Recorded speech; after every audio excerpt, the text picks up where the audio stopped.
main ကလေးစီးတွေကပဲရှာနေတဲ့ customer များအတွက်အမဖို့ကလေးချောင်းချိုချောင်းမှုနဲ့မျိုးရင်းမဲ့သုံးညင်ပါတယ်ဆိုတဲ့ customer များအတွက်အရင်အသုံးပြုလို့ကောင်းမယ်ကားလေးတစ်စီးကျွန်တော်တို့ဆိုင်မှာရောက်ရှိထားပါတယ်အကားလေးနဲ့မိတ်ဆက်ပေးပါရစေ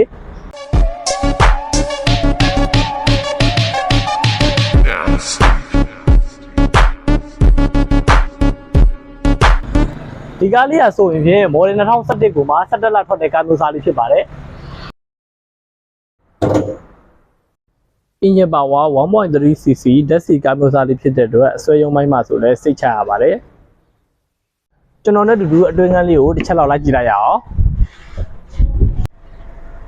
အတွင်းကန်းကတော့လုံးဝထူးထူးကြီးတော့ပြောပြရတော့မရှိဘူးသူ့ရဲ့စီရတိုင်းကတော့လုံးဝကန်ရတာတော့လုံးဝစမှုဖြစ်တယ်ကန်လို့ရန်ကောင်းတယ်ပေါ့ဒါပေမဲ့သူ့ရဲ့အတွင်းကန်းမှာပြောစရာတစ်ခုရှိတယ်အဲ့ဒီဟာကဘာလဲဆိုရင်ဒီကားရဲ့ဒိုင်ခွက်ကအတွင်းထဲကိုမြုပ်ထားတဲ့ပုံစံဒီဇိုင်းကာလာလေးကရန်ကိုမိုက်တယ်အော်တိုဂီယာလေးဖြစ်တဲ့အတွက် main ကလေးတွေအတွက်လုံးဝအဆင်ပြေတယ်နောက်ပြီးတော့အဲကွန်းမှာလည်းအရန်ကိုအေးပါတယ်မှန်ချိုးမှန်ခေါက်ခလုတ်တွေပါတယ်မိကြီးကိုအလင်းအားတင်တဲ့ခလုတ်လေးတွေပါတယ်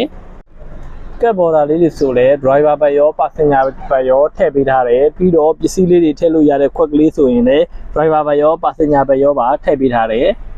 နောက်ပြီးတော့ထိုင်ကုန်အပူပေးတဲ့ခလုတ်လည်းပါပါတယ်ထိုင်ကုန်မှာဆိုရင်လည်းကိုယ်စိတ်ကြိုက်လုံးဝ adjust ပြုလုပ်လို့ရတယ်ဒီကားလေးကဆိုရင်ဖြင့်9ယောက်စီးခုံတန်းကားမျိုးစားလေးဖြစ်တယ်ဒါပေမဲ့9ယောက်စီးရင်တော့နည်းနည်းတော့ကြက်မယ်4ယောက်လောက်စီးရင်တော့လုံးဝနေတော့ပဲထိုင်ရတာတော့လက်ရုံးရောဟိုက်ရုံးရောကကြည်ကြဲဝန်းဖြစ်တဲ့အတွက်ထိုင်ရတာတော့လုံးဝတက်တောင့်တက်တာရှိတယ်နောက်ခန်းမှာဆိုရင်လည်းကပ်ဘော်ဒါလေးတစ်ခုထားပေးထားပါတယ်နောက်ဆုံးခန်းကိုလည်းကျွန်တော်လည်းဒီလိုတစ်ချက်လောက်သွားကြည့်လိုက်ရအောင်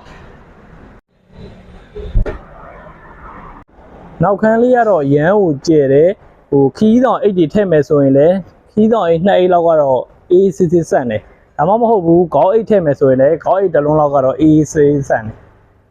အခုကျွန်တော်မိတ်ဆက်ပေးတဲ့ Toyota ဘတ်တာလေးကိုစိတ်ဝင်စားလို့လာရောက်ကြည့်ရှုခြင်းနဲ့ဆိုရင်တော့မန္တလေးမြို့64လမ်း41-42ကြားမှာရှိတဲ့ကင်မရာသားကားရှိုးရုံးကိုလာရောက်ကြည့်ရှုနိုင်ပါတယ်အသေးစိတ်ဆက်သွယ်မေးမြန်းလိုပါကအထက်မှာဖုန်းနံပါတ်များကိုလည်းဆက်သွယ်မေးမြန်းလို့ရပါတယ်